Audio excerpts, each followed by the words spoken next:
ഒരു മനോഭാവം വളർത്തിയെടുക്കാൻ ആഗ്രഹിക്കുന്നുവെങ്കിൽ അത് ഒരു പരുന്തിൻ്റെ മനോഭാവമായിരിക്കട്ടെ.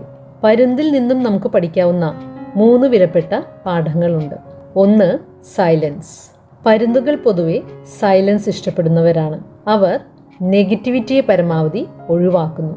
ഒരു കാക്ക ഒരുപക്ഷെ ഒരു പരുന്തിൻ്റെ മുകളിലിരുന്ന് അതിനെ വേദനിപ്പിക്കുകയും ശല്യം ചെയ്യുകയും ചെയ്താൽ പരുന്ത് തിരിച്ച് റെസ്പോണ്ട് ചെയ്യുകയോ വഴക്കുണ്ടാക്കുകയോ ചെയ്യുന്നില്ല. അത് തൻ്റെ ചിറകുകൾ വിരിച്ച് ഉയരങ്ങളിലേക്ക് പറക്കുക മാത്രമാണ് ചെയ്യുന്നത്. ഉയരം കൂടുന്നതനുസരിച്ച് കാക്കകൾക്ക് ശ്വാസം വലിക്കുക പ്രയാസകരമായി മാറുകയും അത് ശ്വാസമെടുക്കാൻ സാധിക്കാതെ താഴേക്ക് വീണു പോവുകയും ചെയ്യുന്നു.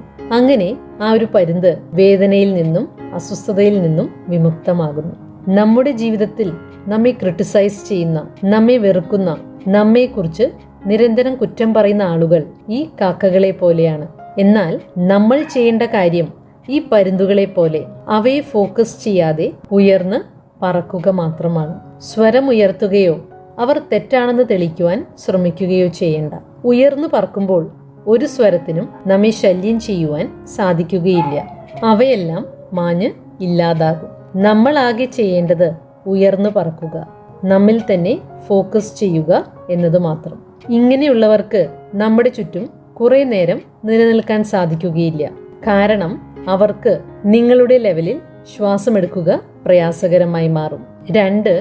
പരുന്തിന് കൊടുങ്കാറ്റ് ഇഷ്ടമാണ്. APJ അബ്ദുൽ കലാമിന്റെ ഒരു പ്രസിദ്ധമായ വാക്യമുണ്ട്. അതിൽ ഇങ്ങനെ പറയുന്നു: എല്ലാ പക്ഷികളും മഴ വരുമ്പോൾ കൂട് തേടി പോകുന്നു, എന്നാൽ പരുന്ത് മഴയെ മറികടക്കാനായി മേഘങ്ങൾക്ക് മുകളിൽ പറക്കുന്നു. ജീവിതത്തിൽ പ്രതിസന്ധികൾ ഉണ്ടാകുന്നത് സാധാരണമാണ്. എന്നാൽ നമ്മൾ അതിനെ എങ്ങനെ കാണുന്നു എന്നതാണ് പ്രധാനം. 3. പരുന്തുകൾ തനിയെ പറക്കുന്നു. മറ്റു പക്ഷികൾ കൂട്ടമായി സ്വരമെല്ലാം ഉണ്ടാക്കി പറക്കുന്നു. അവരൊരിക്കലും ഉയർന്ന് പറക്കുന്നുമില്ല. എന്നാൽ പരുന്തുകൾ നിശബ്ദമായി ഉയരങ്ങളിലേക്ക് പറക്കുന്നു. പരുന്തുകൾ ഒരിക്കലും കൂട്ടമായി മറ്റു പക്ഷികളുടെ കൂടെ പറക്കാറില്ല. ഈ ഒരു വാക്യം നിങ്ങൾ കേട്ടിട്ടുണ്ടാകും. You become like the people you spend time with. നമ്മൾ ആരുടെ കൂടെ സമയം ചിലവഴിക്കുന്നു, നമ്മൾ അങ്ങനെയായി മാറുന്നു.